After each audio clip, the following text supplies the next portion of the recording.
Welcome along to Bully Interviews, and my guest today is a UK female soul artist with a brand new album titled Anthology from the band Soulutions. Welcome to the show, Louise Mehan.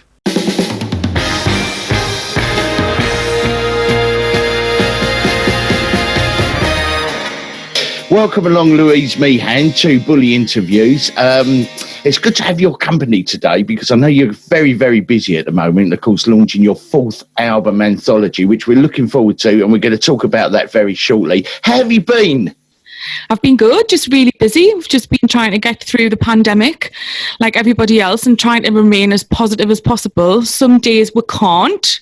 I was going to ask you about how, with all this that's gone on this year, it's been completely mad. How has it affected you professionally and personally?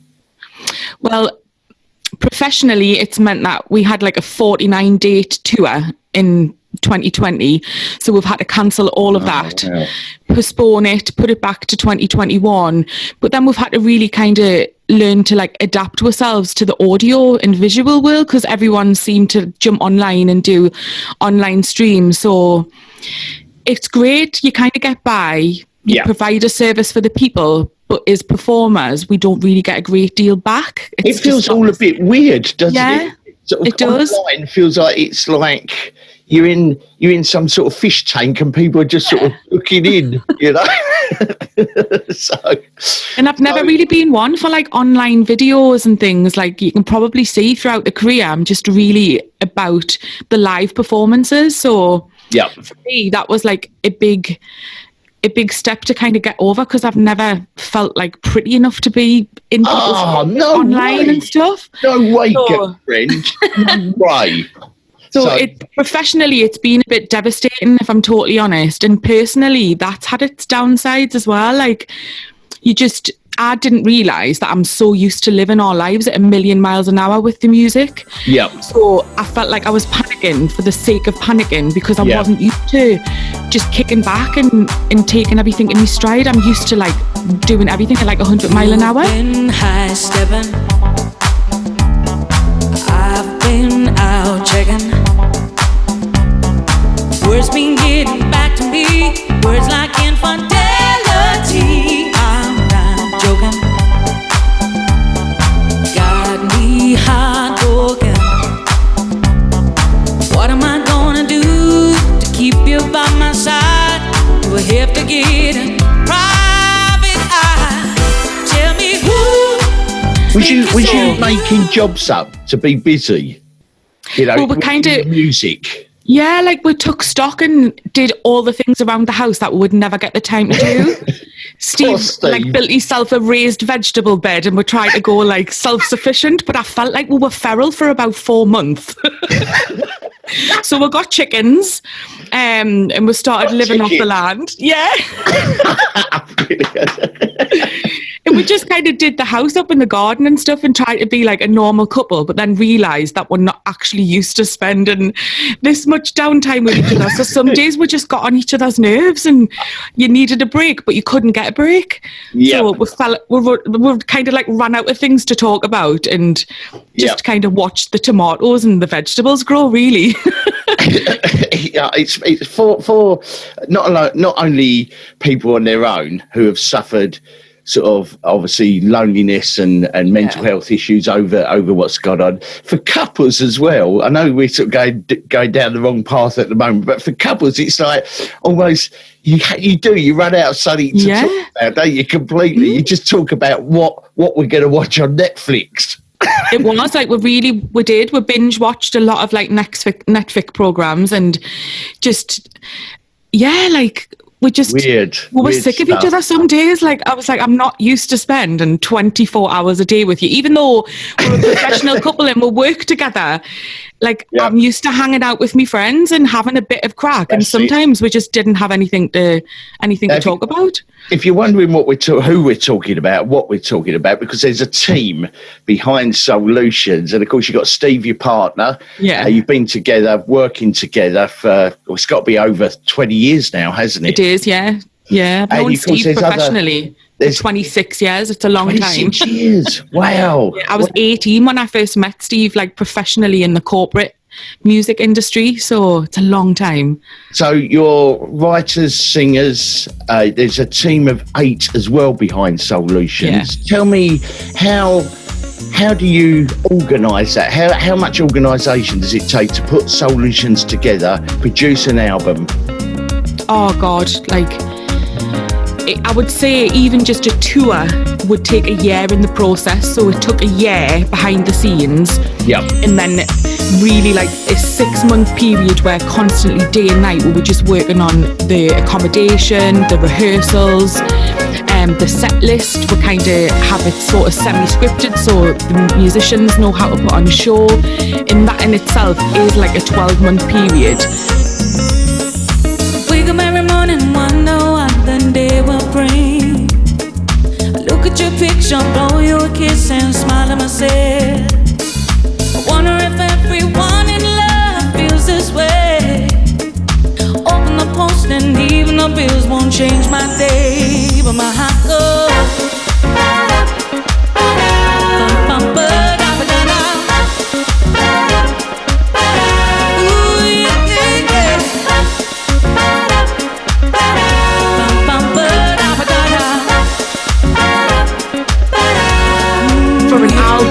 It wasn't so, we obviously adapted it this year, but you just got to be really good with your communication skills and have a good relationship with your musicians, which we're lucky we do have, and we've had them with us since they kind of left uni and they've kind of grew up with us now. We're like a family.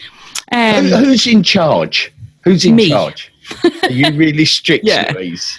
Do you know what it is? I'm not strict. I just lead by example, and I try to be as organised as possible with the music and with the tour and with the album process so that it can be as enjoyable as possible for them. So when we go out on the road, it's even Steve sits and itinerises like the day. So we're up at 10, down for breakfast at 12:30.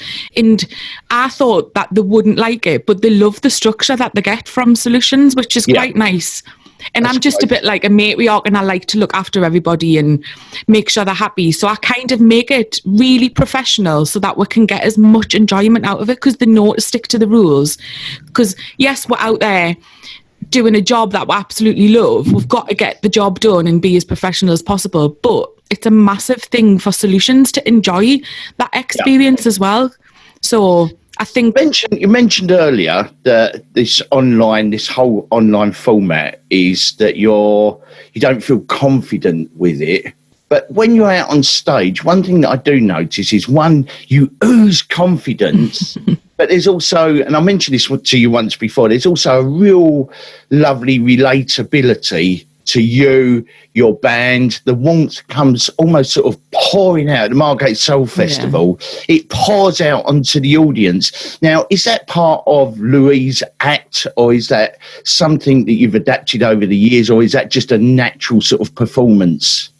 It's just natural in me. I'm lucky enough to work in a job that I absolutely love, and it brings the best of me out. So it's lovely that you can comment on that and say there's like a warmth when you see us on stage, because when I'm up there performing music is when I'm at my absolute happiest. So I would never be false or fake. I just don't think, I think that's probably what's got with this far and kind of like made Soulutions grow over like a six-year period, because people come to see us at the performances, but they get to meet with before the show, they get to hang out with us afterwards, and I just believe in being honest. At the minute, there's no pompous in Soulutions, is there at all? No, and I wouldn't like that either. We expect the same from our musicians as well, and we just try to tell them, like, you know, meet people and greet them, and they want to know how you got into music, because we're lucky in our soul like scene. We are playing to people who know what they want to hear. They know what they like, and they follow the music that they love. Do you ever get to a stage? Do you ever get to a stage when someone comes up to you, some of your fans come up to you, and you feel like going, "Oh, no, not tonight. I've got a bit of a headache." Do you ever get like that? I do. Like, I do feel drained sometimes, but I just remind myself that it's like a network, and I would never step on anybody to get to where I need to be, and I would never want to meet one of my idols and one of my like if we went to meet the OJs or something, we could have met them in London, but we didn't, purely because Steve has followed them for like a 30-40 year period, and he was afraid that if he met them and their personalities didn't meet up to his expectations, it would ruin the last 40 years for Steve, you know, because he's built this facade. So for me, it's very important to actually be who I am. And yes, it gets tiring sometimes when I've worked a 40-hour week, I've gone to uni, I've looked after the kids, want to kill them, and then I have to go out on the road and put this... But it's not fake. There's something inside of us that makes us do it. Because it's so important for those people who are buying tickets where we're all struggling financially. So it's important that if they pay £10 or £15 for their ticket, and an expectation of theirs is that they get to meet where if I've got a headache, I just have to smile through it and do the job. Yeah. How have you changed? How have you and Steve and the band changed since the start of Soulutions? What have you learned now that you didn't know back then? I've learned that I can kind of do pretty much everything myself. Yeah. I've learned to like manage Soulutions music. I've learned to grow in numbers as well. Like we wanted to make it a bit more logistically like feasible to kind of make the band smaller, but for our sound that's not possible. Right. And I've learned that being independent it's not a bad thing, because I've got complete control over our own creativity. Yep.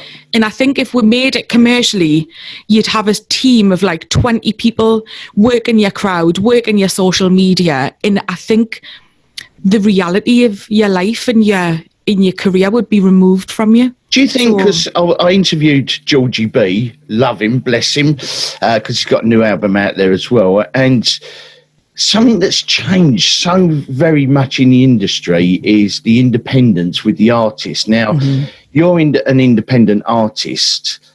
Do you think that's the way it's all going to become in the future, even more than what it is now? Do you know, if I'm really honest, I hope we do strengthen in numbers and it does go like this, like in the future, because download music sales are just crippling the music industry, not just the independent music industry, but they're crippling the music industry, because even mainstream artists aren't seeing a profit in monetary return from sales. That's not fair. We don't just put an album out and it takes a couple of months. Like, these processes take years, and that's years of rehearsals that you have to pay for. You have to pay for all of your artwork. You have to pay for like other people's time. You have to pay for your musicians, and to not see a monetary return for sales that are online, to me, is just something has to give. So being independent is the way forward. I do. Yeah, like I really champion it. I love this, and I'm doing like my third year at uni and hoping next year, once I'm finished, to actually launch a music company, to have a space where musicians come and be creative. They can have a bit of insight as to what the industry's like. And from my experiences over 6 years, I can say to them, you can go with a company and you can give them a share of your profits, or you can teach yourself how to do it yourself and enjoy the process and the journey while you're doing it, and grow as an individual. So I've thoroughly enjoyed it. I've appreciated the help that we've had from everybody else. But Georgie B is like me. He's very transparent. He's very honest. To be an independent artist almost is like having a very expensive hobby. Yeah. So if you take stock of everything that you have and you sell your music direct from your website, you sell your shows from your website, and we re-educate the music listener and direct them through our websites, there's no reason why us independent artists can't see a monetary return. So I feel proud that I give 10 musicians an income on a yearly basis.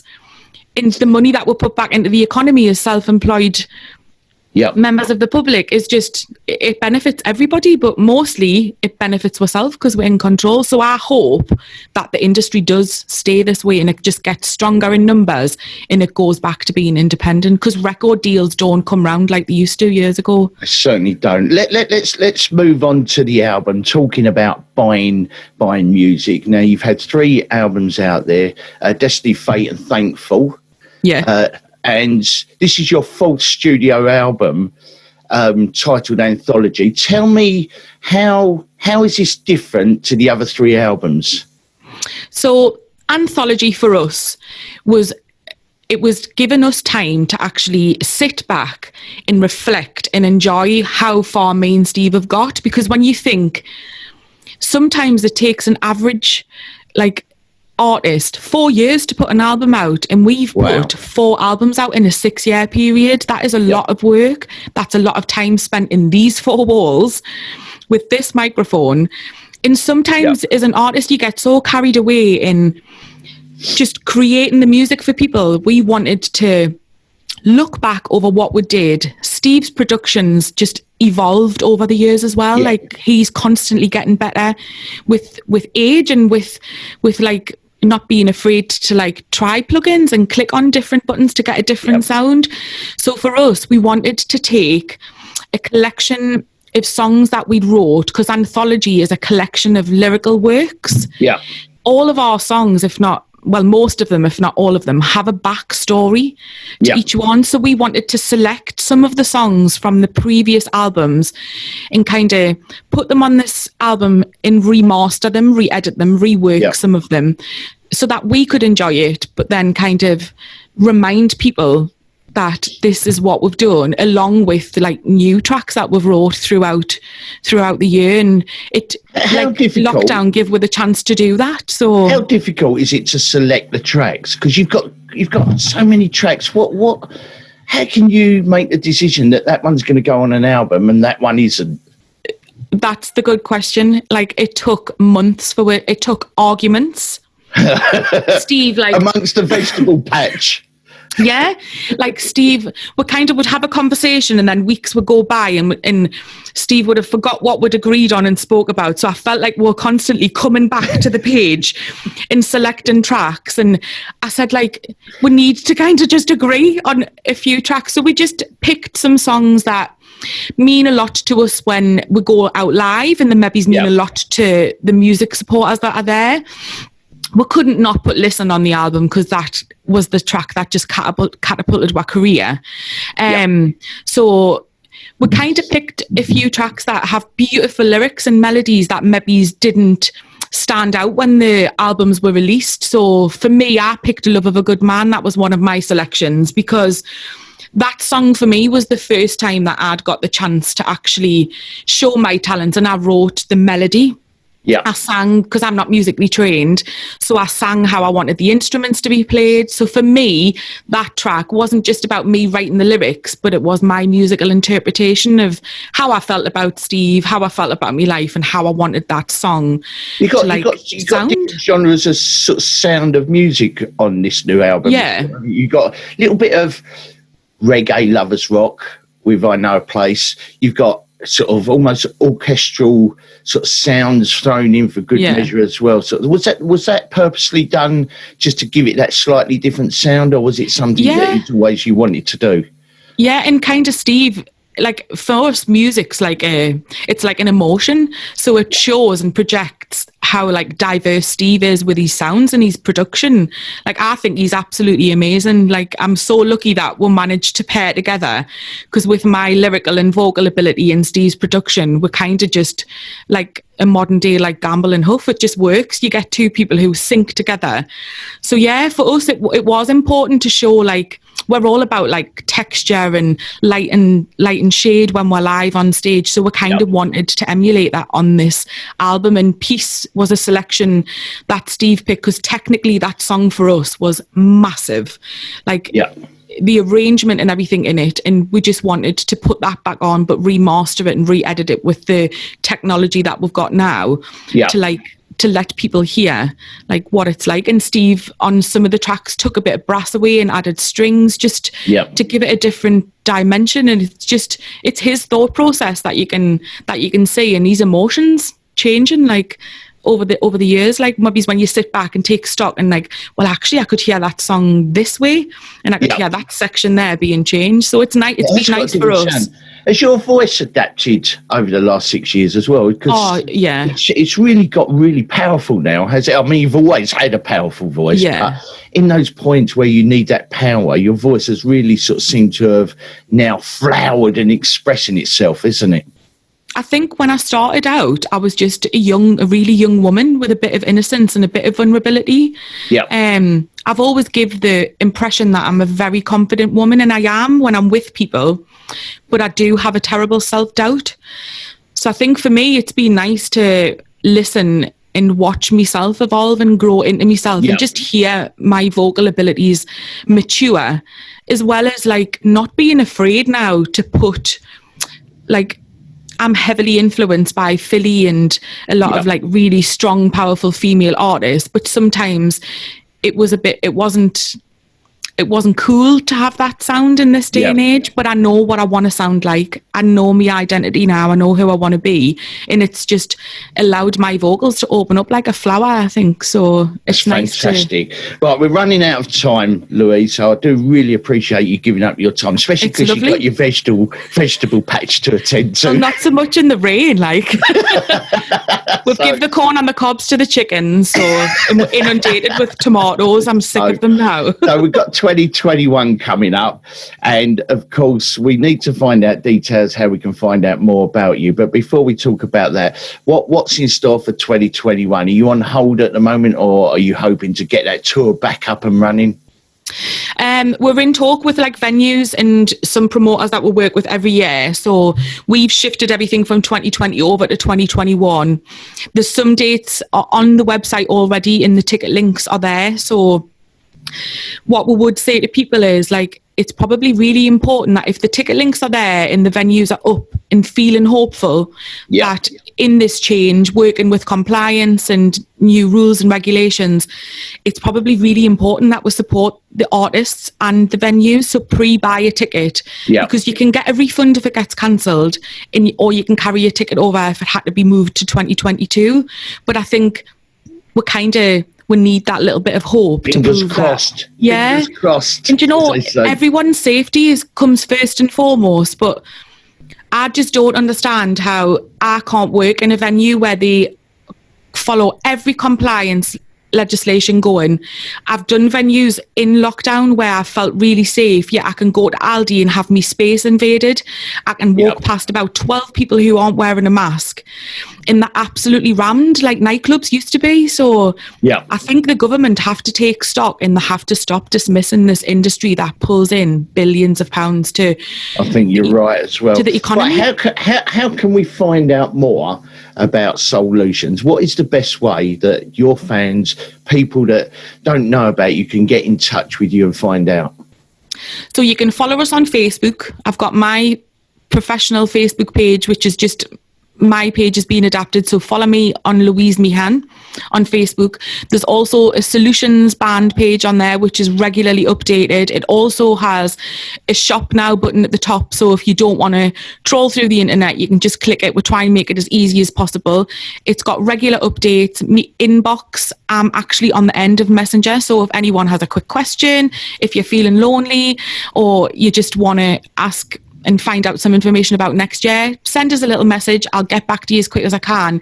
In the website, most importantly, is where we would put all of the information first and then filter it down to social media. So join the mailing list. It's really important because we do monthly mail outs and we'll keep you updated with regards to ticket sales, good news, and just kind of like gigs and things that are coming up. And obviously we'll run one music site from there, so it's really important that you kind of get behind the artists and support their music from their websites, because we cannot do it from digital outlets anymore. It's not going to make it possible for us to produce music in 2022. Louise, I'm going to wish you all the very best, to you and Steve. You are beautiful people, so we own you in the UK. So there's none of this going off to the US and Japan and places like that. We own you, and we're never going to let you go. So thank you so much for spending time with me today. Oh, it's fine. It's always a pleasure that you get behind us. We feel really humbled that you want to spend time getting to know a little bit more about the story. We are real people at the end of the day behind the music, and like realities what everybody's living every day. So please, like, all of us, isn't it? Continue to do it. Yeah. And thank you for your support. I think in lockdown, keeping the music alive for people who are very lonely and don't have spouses and kids and stuff, like, it really made me realise that we're lucky for what we do have, but there's people out there that really need a message every day or to listen to the radio shows. So we all need to work together. Get back to your vegetable patch. Don't forget, 4th album, Anthology, on the website. It's available at solutionsofficial.co.uk, or you can follow the link on Solutions Facebook page. Thank you very much, Louise. And it's available now to download, and it's released on CD on the 18th. It would make a beautiful Christmas present. Get it in your stockings. Oh, yes. So thank you very much. Thanks so much, Willie. Thank you. I swim 1,000 seas. Swim 1,000 seas.